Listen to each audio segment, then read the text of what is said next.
I'm Alison from Alison's Astrology, and I'm here today to talk to you about the week that begins 23rd of February and finishes on Saturday, the 1st of March. So, beginning the week with a stellium, which is basically a pile-up of planets in Pisces. So we've had loads of planets in Pisces recently, and they're all still there at the moment, including the Sun and Mercury, and we've got Mars in Cancer. So we've still got this watery kind of emotional vibe going on, and it's quite changeable, all these planets in Pisces. So our moods may be shifting, and we've got Jupiter in Gemini as well, which can be moody. So lots of kind of shifts and trying to adapt to new circumstances and situations. But the good news is that Mars is now finally stationing direct and officially turns forward early on Monday morning. So that's about 2 a.m. UK time. So those of you who've got planets or angles around 17 degrees of Cancer um, or also the other cardinal signs, which are Aries, Libra, and Capricorn, you can probably feel this energy kind of building and it will come to a head and things will start to move again. So that's good news. And it also is good news for anyone who's got the ascendant or personal planets, particularly Sun and Moon, in the Mars-ruled signs of Scorpio and Aries, because they may have been putting things on hold and reflecting and wondering which way to go as well. So now they'll be slowly starting to think about moving forward. And just like Jupiter earlier in the month, though, which is actually still at 11 degrees of Gemini, although technically going forward, Mars is going to make a slow start. So this, our planet of this driving energy, is going to be hanging around that 17 degrees of Cancer for a while, a couple of weeks, in fact, until it finally moves into the 18th degree on the 9th of March. So you can get an idea when you look at, between now and the 9th of March, it's on that 1 degree. It's really kind of not moving fast. So don't expect things to happen too quickly. Um, but beginning to edge forward and plans put into place are kind of maybe starting to take shape, but they're not out of the woods yet. There's no kind of, okay, starting gun, right, off you go. No, that's not happening yet. And of course, in Cancer, Mars is cautious, tribal, concerned with family and our sense of identity and belonging. It's concerned with the ancestors, where we come from.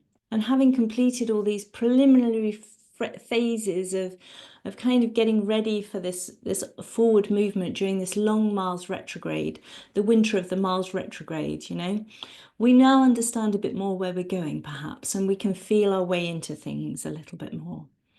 So as Mars begins its onward journey, he's just come out of a friendly trine aspect with Mercury, and I will share the screen actually and show you this. Let me see, screen share. Yeah. Share that one.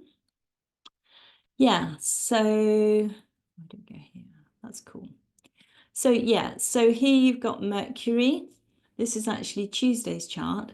So you've got Mercury here, and Mars has just come out of that trine aspect with Mercury, or Mercury has been moving forward through here, made the trine with Mars. Mars is now going direct, and Mercury has then come up and joined with Saturn. So that's kind of where we are at the moment. So that's happening Tuesday. So yeah, so the trine aspect is suggesting actually that discussions maybe or things that have been up for discussion and communication plans have gone pretty well. That's the trine, they've come together, and now Mars is kind of slowly acting on them. And the moon ruling that Cancer, Mars in Cancer, of course, the moon ruling Cancer, is in opposition in Capricorn and suggesting the challenge of putting structures around the goals and ideas. So we can maybe look back at this actually and just have a look to, yeah, so there we've got the moon in Capricorn, as you see. And that's also coming up to make that nice sextile aspect there with Saturn. So things are starting is the general kind of vibe, I think, here. But all the planets that are hanging out in Pisces, of course, and Jupiter and Gemini are still kind of quite changeable. So we might need to shift or adapt. We're still feeling quite emotional, maybe a little bit fragile. Nothing's yet fixed or certain. Setbacks are still possible, but there's a strong possibility now of success, you know? It's kind of setting itself up for movement. Meanwhile, there's Venus still boldly going forward in Aries. Um, and she's ruled by Mars, of course, in Aries, so more cautious than she usually is with Mars in Cancer. And I mean, normally Venus in Aries is bold and her desire is like, right, I want that. I'm going for that now. But now her desire is definitely fueled by family concerns, concern for the people we love, tribe, the need to protect, all those things with that Mars behind it. And we can see a little bit how these themes are playing out on a global stage. And I'm not going to say much about this because that's kind of not my thing here. But the fragile ceasefire in the Middle East, with people moving quite cautiously, anxious to protect what they have. And meanwhile, Trump and his pals, you know, Vance and Musk and the rest of them, symbolized in this whole scenario by Pluto and Aquarius, which is sort of breaking down the structures of this world that we've been kind of complacently jogging along in for a while, actually. Ho hum, with thinking that was all okay. In fact, complaining about it, but now maybe we've got a lot more to think about. So back to the astrology. Tuesday afternoon, Mercury reaches Saturn, which I showed you earlier in this picture. There we are, Mercury, yep, hopping along there to Saturn. So this is actually the beginning of a new Saturn cycle at 20 degrees of Pisces. Mercury will turn retrograde, but doesn't make it quite back as far as Saturn. So planetary cycles are important. They're about seeds and beginnings of things in whatever realms they represent. So Saturn is about slowing things down, putting brakes on things, putting structures around things. Consolidating things, if you like. And in Pisces, we're speaking about things like our dreams, our spirituality, imagination, projects that involve a certain creativity, perhaps. And together with Mercury, this could suggest the consolidation of ideas, communication, learning. And Mercury can also be to do with the local community or about children. Early learning are sort of projects that we want to, things that we want to learn, yeah. So have a think about where that 20 degrees of Pisces falls in your chart, and the houses are in the blurb below, and then see what that new cycle might kind of be indicating for you. And then on the 28th of February, we have a hopeful new moon in Pisces. It's at 9 degrees 40. So those who were born on the 28th of February or the 29th or the 1st of March, this kind of hopeful new beginning will probably be in your solar return chart. But just have a little look and see where your sun actually falls, because if it's before the 9 degrees 40, then you're just going to get the end of the cycle, the dark of the moon, if you like. And that's not necessarily a bad thing. It could just mean something is ending this year. But if you've got the new moon, it's a new beginning. And here, actually, I'm just going to pause and say that if you are enjoying the content, please do hit like and subscribe. That's really appreciated. And I've got a new thing also in the blurb that you can now treat me to a coffee. So that's also appreciated. But I'll put it towards my new mic, which is hopefully improving the sound quality for you. Thank you. So back to the astrology. Hopeful is a word I associate with Pisces, because this isn't like the carefree optimism of Sagittarius or the kind of belief that you can make it happen whatever that comes with Aries. It's a hopefulness that arises from a connection, I feel, to all that is, all that has been, you know, all that's going to be. It's a much more spiritual hopefulness. And this new moon, and I'm going to just put it on the chart now, actually, because it's such a lovely new moon, really. Here we go. And it's on the 28th. Oops.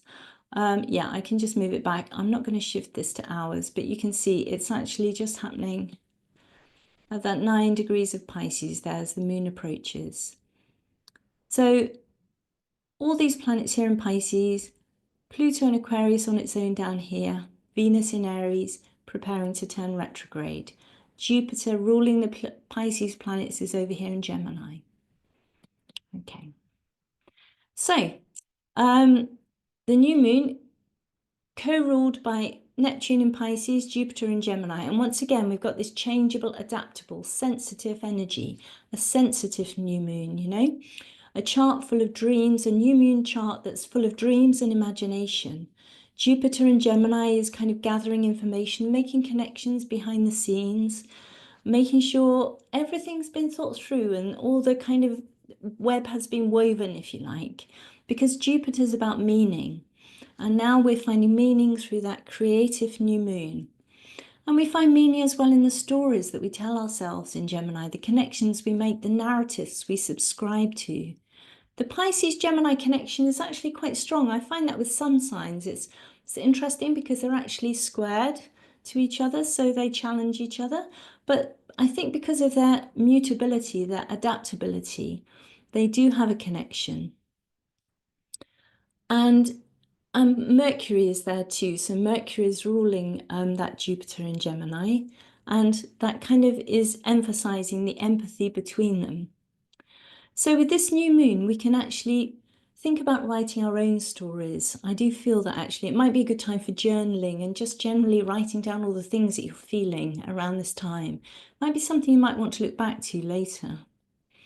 And we're not fixed or held by the Earth because there's no planets in Earth at the moment apart from Uranus, which is very much an outer planet. And Pluto in Aquarius is isolated.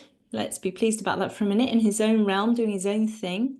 And this is the last lunation, the last full or new moon before the eclipse season. So, and the final new moon too of this astrological year in this last sign of the zodiac. So the winter's ending, spring is kind of just around the corner now. And this is a quiet time, I think, now with this new moon, a quiet new beginning for planting new seeds, which might be real actually, or metaphorical, to nurture and grow in the new year that's coming. And as she moves on through Pisces, the new moon will be challenged by Jupiter. But Jupiter's ruling her. So basically, Jupiter's going to be on her side to some extent. And then she makes that positive flowing aspect, just as Mercury did to Mars in Cancer, boosting goals of security and family. And then she's going to join Saturn and Mercury. So kind of bringing in all the ideas and that seed moment that we had earlier of kind of trying to consolidate our dreams a little bit before she moves on into dynamic Aries on Saturday. So light your candles on the morning of the 28th to welcome this new moon, but make your wish and set your intentions when you see the crescent in the sky. So that's Friday. But before the weekend finishes, there's one last thing to mention, important, although technically it doesn't happen till very early Sunday morning, so it happens kind of in the next session, if you like, but needs to be mentioned now. But Venus returns retrograde about, I don't know, I think it was 45 minutes into Sunday morning in the UK at 10 degrees of Aries. Pay attention if you have planets around 10 degrees of Aries.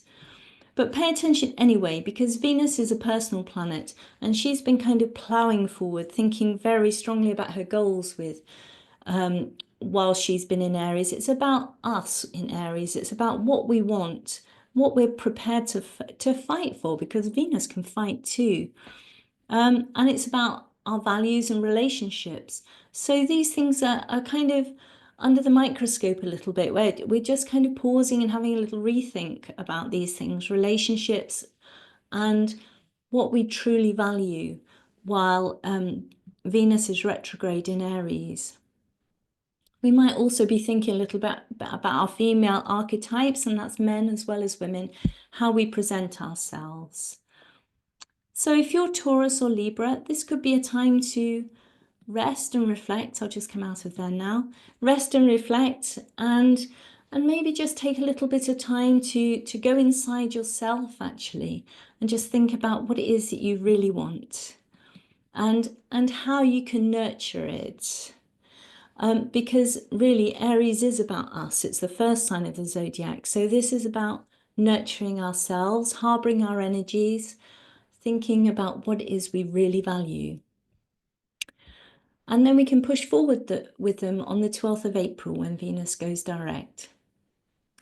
So there we go. It's a busy week, lots happening. Lovely new moon. Join me next week when we can look in more depth at Venus retrograde and look at the whole cycle and discuss as well Mercury moving into Aries. And I wish you a very wonderful week. Thank you very much. Take care, everyone.